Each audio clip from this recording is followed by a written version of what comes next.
আম্মু তুমি দুষ্টমি করো কেন মা? হ্যাঁ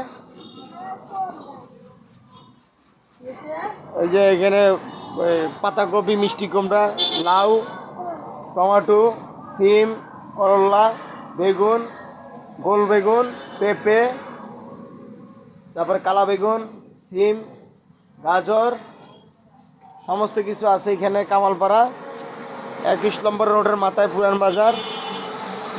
এখানে আসলে এই যে এই লোকের দেখবেন, তার বাড়ি হলো গিয়া রংপুর ডিস্ট্রিক্ট, উত্তরবঙ্গের লাস্ট সীমানায়। এখানে তারা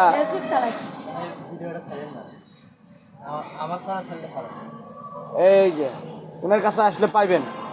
আপনারা যে যেখান থেকে দেখেন দেশ প্রবাস থেকে যারা দেখেন, লাইক কমেন্ট শেয়ার করে দিবেন ইনশাআল্লাহ। আল্লাহ হাফেজ।